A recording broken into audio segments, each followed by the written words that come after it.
Hello, I'm Darrell Gunter, your host for Leadership on WSOU 89.5 FM and streaming on the net at WSOU.net. Well, today I am so happy to have in our studio today Ms. Tamsen Webster. She is the author and the Chief Learning Officer at the Message Design Institute as our in-studio guest, and we're going to talk about that. We're going to talk about her great book that's coming out in October. Tamsen, welcome to the program. I am thrilled to speak with you again, Darrell. How are you? How have you been? I've been well. I've been well. Good. I've been enjoying all of your posts over the years. Thank you. You've always had something very compelling to share. When we first met we were on a panel together at the what was the SAMA conference, was it? Oh my gosh, that was a long time ago. Uh, Yeah, but for the benefit of my audience that doesn't know you yet, I'm sure some of them do. Could you share with them a little bit about your education background sure. and your Yeah. So I have spent most of my life doing one form or another of what I call message design. So helping people, mostly organizations and leaders. It's really taken the form of crafting a case for change. In the early part, that was as an undergrad, I studied marketing and market research, but then rounded out that professional education with liberal arts. So I was also an American Studies major. uh-huh. I continued that kind of double track into grad school part one. Come back to that in a minute, where I got an MBA or an organizational behavior, and I also got a master's in arts administration. And then spent the intervening years really working both in organizations and with agencies, nonprofits, for-profits, Fortune 100, startups, all sorts of fun stuff.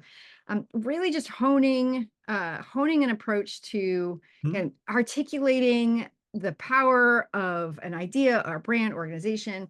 And where that's kind of coming full circle is that I just started this past June a doctoral program at Teachers College Columbia. So, Wow, that's super yeah. impressive. Oh, wow, thanks. Yeah, I late in life decided to go back. And so there I am pursuing an educational doctorate in adult learning and leadership. So it's very apropos that I am here with you today. Oh, this is great. This is Yeah. great. So, tell us about your forthcoming book. It Yes. is titled "Say What They Can't Unhear: The Nine Principles of Lasting Change." Yes. Yeah. Well, show me a leader who A, doesn't need to make change, and B, uh, who doesn't want that change that they make to actually succeed the first time around. Mhm. And then C, show me a leader that doesn't struggle day in and day out with exactly how to get that done in a way that is successful, that doesn't feel authoritarian or coercive, or doesn't feel just icky for some other for whatever reason. Um, and as I was looking out there of all the years that I've spent doing this work, I just saw that that was just over and over again a problem that people struggled with. And given all the other things that I've done, so you got the official education and professional background, but also I've had two really foundational moonlighting jobs in my career. The first one was as a Weight Watchers leader for 13 years, and the other one is still ongoing. So I have spent the last 10 plus years, first as the executive producer and the idea strategist at TEDx Cambridge, now Yes, TEDx New yes, England. yes. And so what I found is that with Weight Watchers, I know this sounds strange, but what I saw there was what worked to create long-lasting transformational change at the individual level. Yes, And yes. what I saw over and over again was that those were not the principles that we were using to create change at the market level, at the Mhm, organizational level, et mhm. cetera. And so and then add to that my work with TEDx, Cambridge and New England, these again were people who are trying to create change at an societal level, sometimes Yes. planetary level. And so really I've spent all this time observing and applying and testing and saying, what is it that what do we need to say? And what do people need to hear so that we can create that kind of transformational change that lasts? And how can we do it quickly in time constraints? And so what this book is very much my collected observations, all evidence-based, not just my experience, but like, where does it come from in the theory and the practice?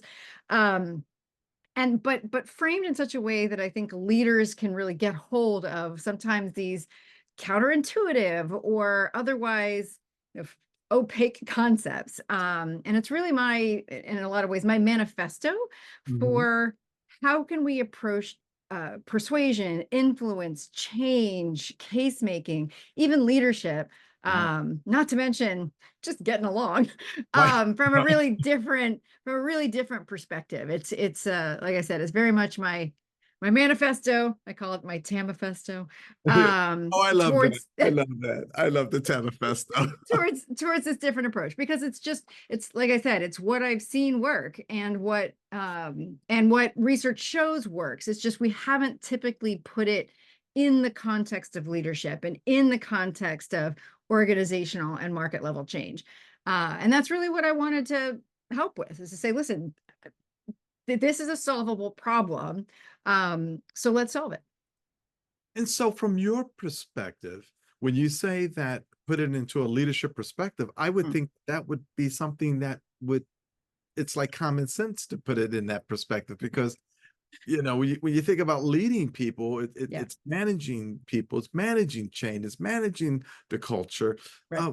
What are some of the key roadblocks that you have witnessed over your lifetime that stops that from happening in the most productive way? Yeah. So I think probably one of the most common ones, and it is, let me make this clear, not any leader's fault, is that oftentimes we oh man, I could talk about this for hours. All right. So, but the one I think that comes most to mind is, first and foremost, that once a leader is convinced that a change is the right thing to do, it's, thanks to the curse of knowledge, they completely forget that what it's like not to already be convinced. And so the thing is that we talk about ideas, we talk about changes, we talk about the organization very differently when we're already convinced of something than when we understand that we actually need to make the case for it.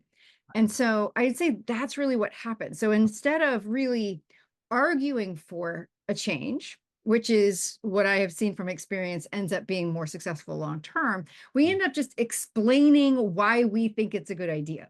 Okay. And on the surface, that can sound like they're the same thing, but they're actually very, very, very different. Because when we are arguing for a change, we are doing it from the perspective of the people that we're talking to. Why would a skeptic think that this is the right thing? Why would someone who isn't convinced already believe that this is the right thing to do? And it means that we end up using different explanations, different reasons, different reasoning. And ultimately, by flipping that perspective around, leaders can end up being much, much more successful just from the beginning, because people will not only understand what the change is and why it is, they're going to be much more likely to agree with it if we've thought in advance of why they would. And so when a leader is looking to make a change, what are some of the best steps that they should take to have the ability to say they're going in there to let's say a warm, receptive audience? Warm, receptive. So, well, I think one of the first things to understand is that it's rare that every audience is going to be warm and receptive from the first place. But one of the underlying principles of this idea is that if we're trying to get people to essentially buy into a change, right, really get to a point where they understand and agree with it, where they believe in it enough to act on it, one of the primary theses of the book is that, well, the best way to get somebody to buy into something is to build an argument for it based on things that they are already bought into. Okay. Because that way we don't have to do nearly as much work on the back end. We don't have to convince them to want something they don't want. We don't have to try to convince them to believe something they don't believe. And so the very first, and I think one of the most important steps that a leader can take is to understand that how and why they think the change is a good idea is oftentimes not the place to start with the people he's talking to. The work of a leader is to really look at that change and say, what does it achieve for my stakeholders that they actively and knowingly want to achieve right now? And I mean, you and I know this, that a leader by definition is almost always looking at a much higher, more strategic level than oftentimes many of the members of his team are. And it Right. doesn't mean that he's wrong or she's wrong or they're wrong with having that higher strategic level, but it means that it's not going to be as meaningful to a stakeholder that is thinking much more about how do I get this particular project done, or how do I meet these particular KPIs, or how do I do this thing. And so that's really the big first step and most important step, I think, that a leader can change. Even just that shift will raise the probability of success, is to say, essentially set that context of what the stakeholders want. You know, I know that day in and day out, you're worried about X, or you're trying to achieve Y. Right. Well, that's what I think this is going to do. Here's why I believe that. Now, it also does this for me. It also has this other big, big strategic impact, but this matters to you because it's going to help you do this thing that I know you actively and knowingly want. And that actively and knowingly piece is important. When you say stakeholders, it makes me think of, first, it makes me think of external stakeholders. But of course, within any company, there's the internal stakeholders. Yeah. For that. So when you're using that stakeholders, are you looking both internally and externally? Absolutely. And the way that you frame that case may be different internally to externally. So it's not only going to be, what is it that the person on your sales team or your shop floor is worrying about X, Y, and Z, and why would they come to, and what would help them understand and agree with this change. But absolutely, depending on where in the organization the leader is, if we're talking about the CEO or the C-suite, most of their conversations may actually be external to the audience. How are they talking to their board? How are they talking to on kind of investment calls? How are they talking? What are those reporting calls that they need to have? What are they saying there? And in that case, again, those audiences, those stakeholders have different active and not known goals. And it's really becomes a practice. This is what this book is ultimately arguing for indirectly, that really it's up to the leader to really develop this, both as a skill and as a behavior of understanding how something that the leader wants or that the organization wants ties into what all of these various audiences want themselves. Again, not what the leader assumes or knows deep down that those folks want. No. What do they actively and knowingly want? So just as a quick example, I've got, I do a fair amount of work with startups. And a lot of times startups start because, particularly the ones I'm working with, because they want to really change the planet. They're trying to, just use an example. They're trying to decarbonize legacy buildings. That's how one of my companies started. And that's great. And that can be very useful if they're talking to investors that are very interested in decarbonizing and et cetera. And I said, okay, but who are you selling to? Building owners. Of what kind of building? Well, with furnaces and boilers, buildings built before 1975. And I'm like, and do they care about decarbonizing? No, they do not. They are more concerned about reducing the heating expenses. They're if it's kind of the facilities manager, they're looking to reduce the number of complaints they get about the heat from the radiators that don't turn off.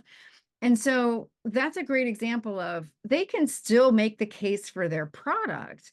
But in the case when they're talking to the facilities manager, that's going to be framed from, if you're trying to figure out how is it that you can reduce the heating costs or how you can reduce the complaints that you're getting from your tenants and residents, let's talk about this. They can, and then to their investors that cares about decarbonizing, they're going to say, if you're looking for an investment that's going to really make a difference in decarbonizing, let's look at these legacy buildings, right? So the product doesn't change. the philosophy doesn't change. Simply the way that you frame the argument changes depending on who you're talking to, internal or external. So in your consulting practice, where do you start? I mean, of course, you start with the CEO, the executive director, Yes. but Yeah. My favorite.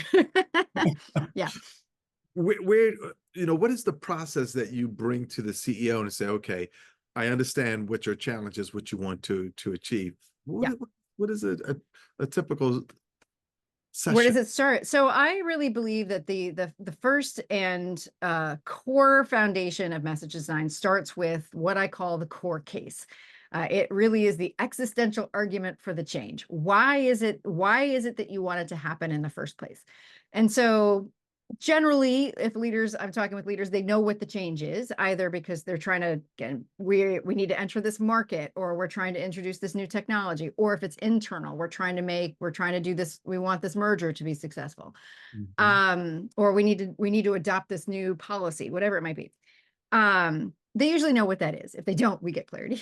Right. But then the next most important thing is to say, okay, let's go back to that question I was talking about earlier, Darrell, which is, let's talk first and foremost about, who are we talking to?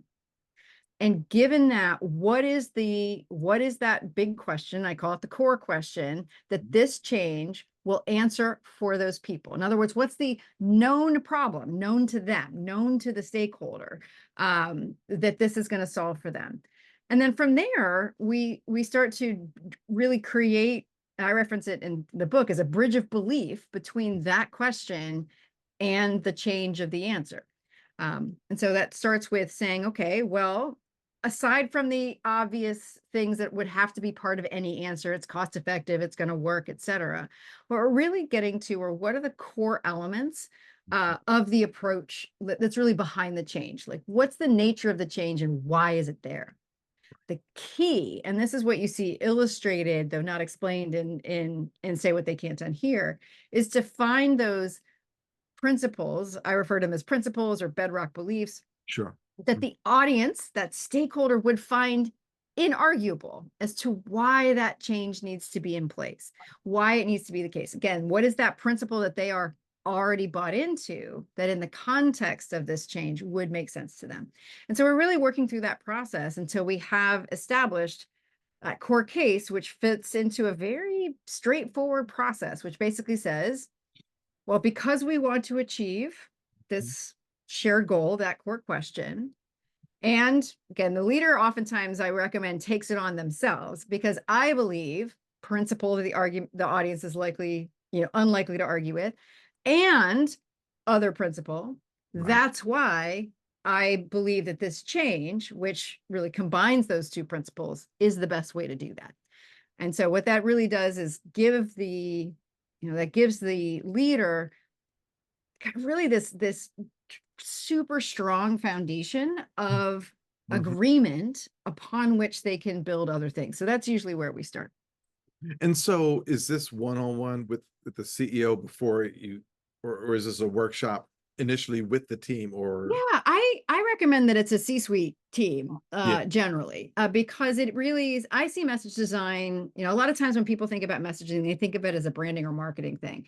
But this kind of message design, again, we're really talking about, like, it's the ethos of the organization. It's a variation of the theory of the firm in a lot of ways. In nonprofits, it's like the theory of change.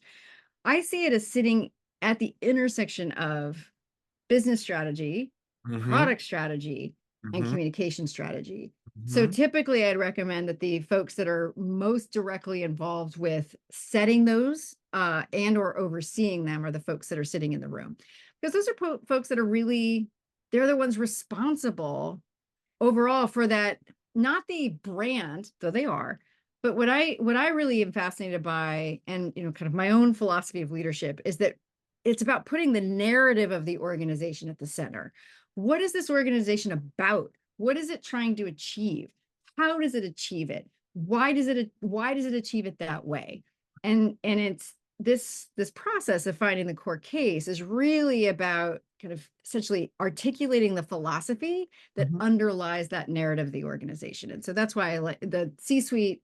It's a best for that conversation. But I think surprisingly, Darrell, this is not a multi-week, multi-month, multi-day process. This is honestly a conversation that can happen. I do it, day in, day out. It's typically something that we can get to a court case in the course of a solid day, day and a half. Wow, that's awesome.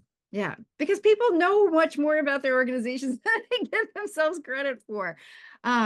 Because there's a reason why you work where you work. There's a reason why you believe in the organization. And really what this process is about surfacing that, in learning theory, it's, references tacit knowledge.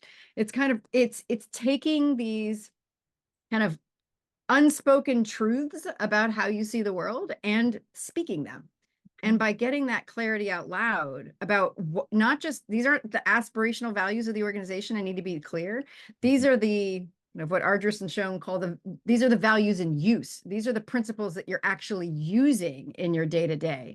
And those, A, are often not articulated, but B, they are the ones that actually guide not only why the organization does what it does, but why your clients and your customers are aligned with you long term. It's because they agree with the principles that you're using, not just the principles that you say that you're about.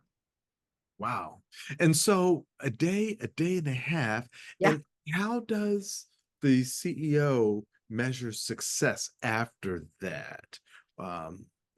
So I would say that first of all, like a measure of success is just being able to articulate a version of this in the first place. Because again, it is, I believe that having a court case I believe it should be one of those core documents of the organization, like the mission, vision, values. I think mission, vision, values case really should be part of it. Like, why are we here? Not just the Simon Sinek and why, but why do we do what we do the way that we do it?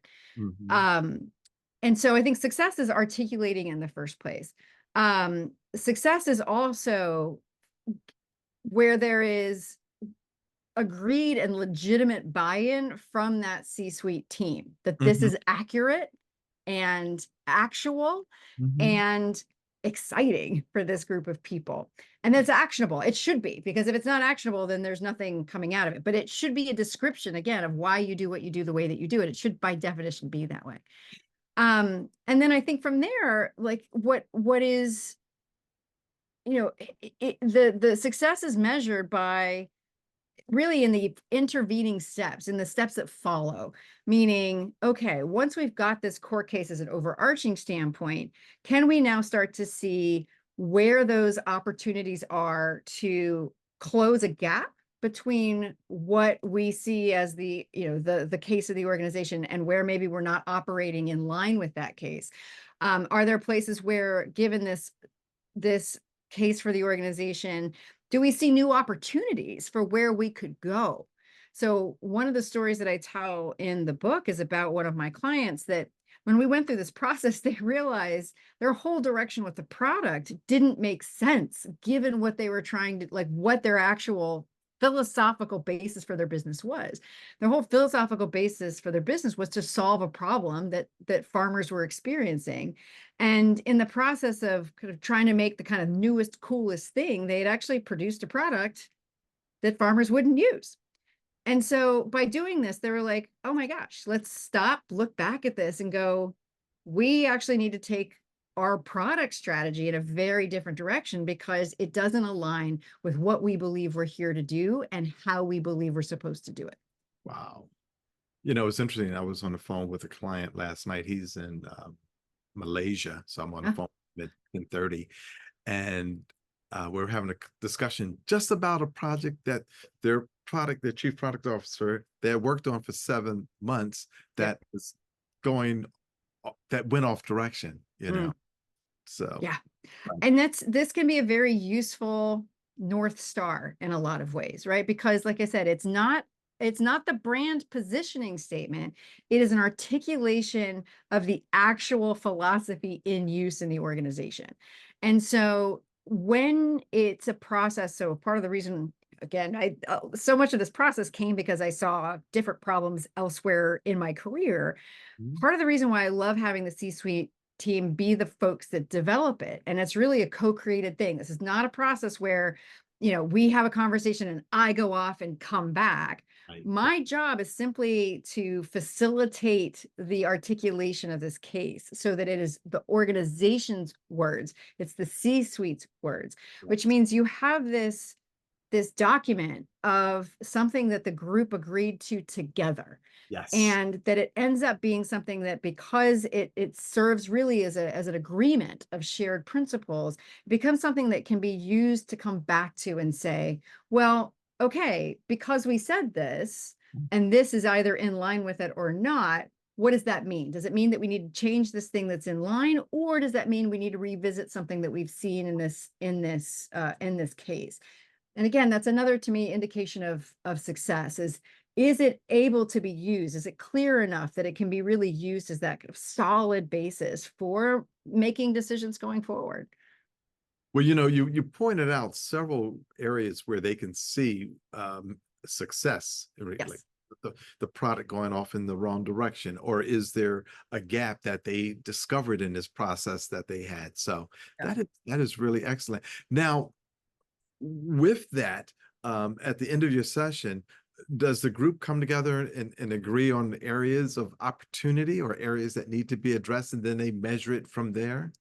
So I think in a lot of ways that is kind of, we will contract for that, or just really discuss in when we're setting up the engagement in the first place, like where they want that to go. A lot of times my clients are like, well, all we need is this. And then once we've got that, we can take over from there.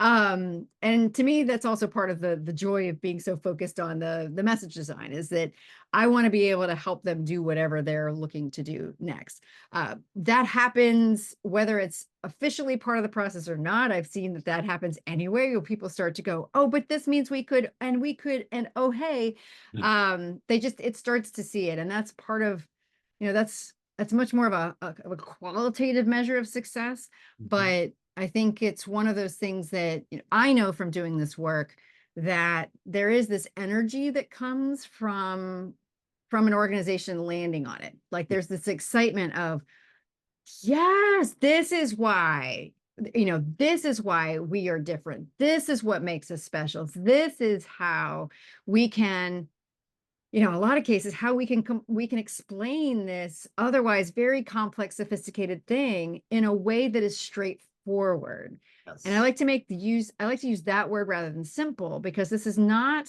about reducing and saying that you need to be different as an organization. It's about saying, how can we connect at the right level, language, concept, principle wise, with your audiences, internal, external, whatever that might be, so that we find that common ground, so that we find those points of alignment and agreement, so that we can find those paths forward. Believe it or not, we have run out of time. No. Unfortunately, this has been such a blast, but please share with our audience how they can get in touch with you, and tell us about your, when the book is going to be launched. Absolutely. So the book is launching officially on October 8th. If they're interested in learning more, they can go, just because it's easier to remember, littlechangebook.com. But it's available already for pre-order on Amazon.com. So say what they can't unhear.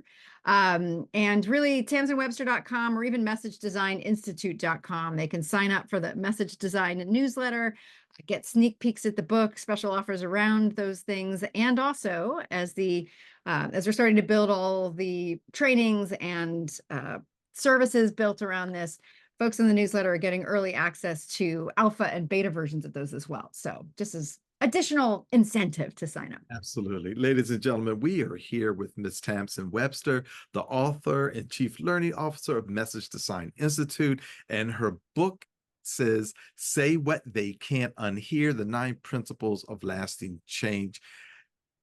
Tamsen, thank you for coming on the program. My pleasure. Thanks so much, It's been too Darrell. long, and I have to have you back to talk about this topic even more. Oh, please. Anytime. It is my favorite, very, very favorite thing. So anytime.